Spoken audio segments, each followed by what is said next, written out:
Advertencia. El siguiente contenido puede contener imágenes gráficas o material sensible que podría resultar perturbador para algunas personas. Se recomienda discreción. En esta ocasión, nos sumergiremos en el intrigante universo de las paradojas, esos enigmas que nos desafían a pensar de manera diferente y cuestionar lo que damos por sentado. Las paradojas son situaciones o afirmaciones que, al ser analizadas, parecen contradecirse a sí mismas y a menudo nos dejan perplejos, pues es difícil reconciliar dos ideas opuestas en una misma realidad.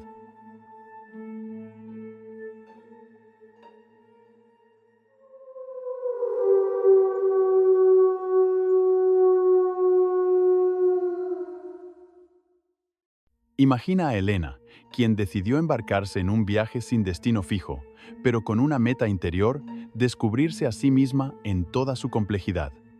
Al principio, la idea de conocerse le resultaba fascinante y liberadora, pues pensaba que, al comprender sus pensamientos y emociones, podría solucionar todos sus problemas. Sin embargo, pronto se dio cuenta de que cada respuesta que encontraba abría la puerta a nuevas preguntas. A medida que se sumergía en su mundo interno, Elena comenzó a notar que la autoconciencia era como caminar por un interminable pasillo de espejos. Cada vez que se detenía a observar un reflejo de su ser, aparecía otro con matices diferentes: recuerdos olvidados, emociones intensas y dudas persistentes. En ese laberinto, se dio cuenta de que la búsqueda de respuestas se transformaba en un ciclo interminable, donde el acto mismo de indagar la alejaba un poco más de una imagen definitiva de sí misma. En una noche clara, mientras contemplaba el cielo estrellado, Elena comprendió que la paradoja de la autoconciencia radicaba en ese doble filo. Por un lado, ser conscientes de quiénes somos nos brinda la oportunidad de crecer y aprender. Por otro, esa misma mirada interna nos confronta con una infinidad de interrogantes que pueden generar incertidumbre y desasosiego.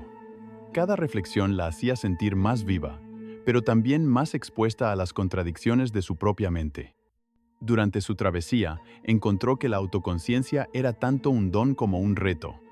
La posibilidad de examinar sus pensamientos le permitía descubrir virtudes y talentos ocultos, pero al mismo tiempo le mostraba sombras y defectos que preferiría ignorar. Fue en ese conflicto interno donde se hizo evidente que conocerse a uno mismo es, en esencia, un proceso interminable y cambiante. No se trataba de alcanzar una verdad absoluta sobre quién era, sino de aceptar la dualidad de su existencia: la luz y la sombra, el saber y el misterio. Elena aprendió que cada duda y cada respuesta eran parte de un baile constante, un equilibrio precario entre el deseo de comprender y la realidad de que siempre habrá aspectos inexplorados en nuestro interior. Así, en lugar de buscar resolver todos sus dilemas, decidió abrazar la incertidumbre, entendiendo que la paradoja de la autoconciencia es, en última instancia, una invitación a vivir la vida con plena conciencia, aceptando que la búsqueda del yo es tan valiosa como las respuestas que pudiera encontrar.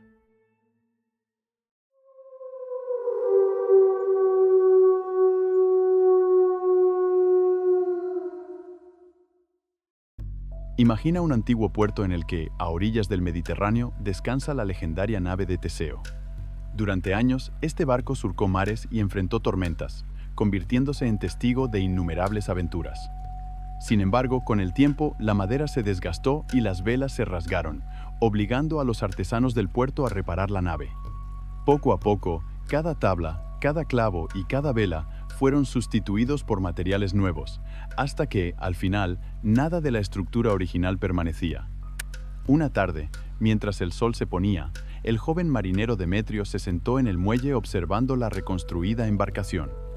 Recordó las historias que los ancianos del puerto contaban, relatos en los que se debatía una inquietante cuestión. Si cada parte de la nave había sido reemplazada, ¿seguía siendo la misma nave de Teseo?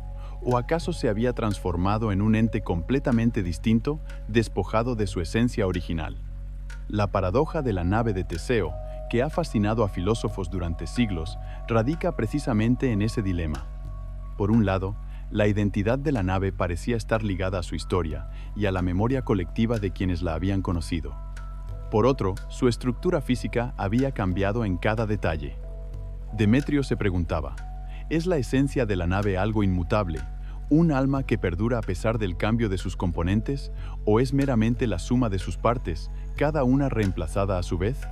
Mientras el crepúsculo tiñía el cielo de tonos anaranjados, Demetrio comprendió que la respuesta no era sencilla.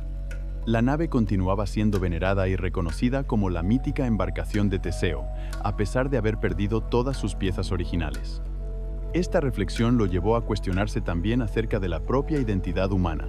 ¿No es, a veces, nuestra existencia una serie de transformaciones y renovaciones, manteniendo una continuidad intangible que va más allá de lo meramente físico?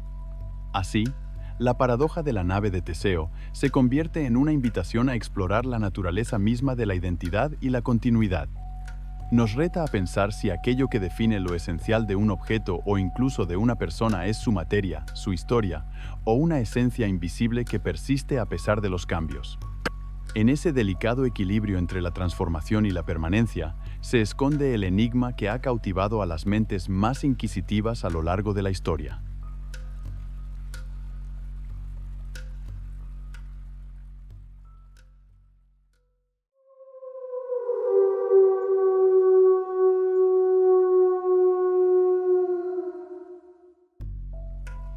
Imagina a Demetrio, un joven filósofo de la antigua Atenas, que dedicaba largas horas a meditar sobre el sentido de la vida y la justicia divina. Una tarde, mientras paseaba por el ágora, se encontró con un anciano sabio conocido por sus profundas reflexiones. El viejo, al notar la inquietud en los ojos de Demetrio, decidió compartir con él una cuestión que había perturbado a los pensadores durante generaciones: la paradoja de Epicuro. El anciano comenzó explicando que, según Epicuro, si existiera un Dios supremo, omnipotente y omnibenevolente, ¿por qué entonces persiste el mal y el sufrimiento en el mundo? Si Dios quiere evitar el mal pero no puede, entonces no es verdaderamente todopoderoso. Si puede, pero no quiere, ¿acaso su benevolencia es cuestionable? Y si por el contrario, tanto su poder como su voluntad son infinitos, ¿cómo es posible que el dolor y la injusticia sigan presentes? Decía con voz pausada, dejando que la pregunta se impregnara en el silencio del entorno. Mientras caminaba por las calles empedradas, Demetrio recordaba cada matiz del debate. ¿Cómo es posible que un Dios omnipotente y benevolente permitiera la existencia del sufrimiento? La pregunta se entrelazaba con los rostros de los ciudadanos que, a su alrededor, experimentaban penas y alegrías en igual medida. Visitó a comerciantes, artesanos y hasta a una joven poeta, cada uno narrando sus propias tragedias y momentos de consuelo. En cada relato se percataba de que la belleza de la existencia no era absoluta, sino tejida con hilos de dolor y gozo. Su peregrinaje lo condujo a un pequeño monasterio en las afueras de la ciudad, donde se decía que los sabios meditaban en silencio sobre las grandes preguntas de la vida. Allí, en un ambiente de calma y reflexión, Demetrio entabló una conversación con una monja anciana, conocida por su serenidad y sabiduría. ¿Es posible, me preguntó ella, que el sufrimiento tenga un propósito que supere nuestro entendimiento humano? La pregunta resonó en el silencio del claustro. Para la monja, el dolor era parte de un proceso mayor de transformación, una prueba que invitaba al alma a crecer y a aprender la virtud de la resiliencia.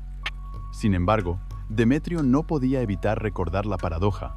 Si un ser supremo tiene la capacidad de intervenir, ¿por qué permitir la prolongación del sufrimiento? A medida que avanzaba el día, la mente de Demetrio se inundaba de contradicciones y matices. En las horas doradas de la tarde, mientras contemplaba el ir y venir de las nubes en el horizonte, se dio cuenta de que la paradoja de Epicuro no era tanto una pregunta a responder, sino un espejo que reflejaba la complejidad inherente de la existencia. Cada respuesta parecía abrir una puerta a nuevos interrogantes. ¿Acaso el dolor y el mal son necesarios para apreciar la bondad y la compasión?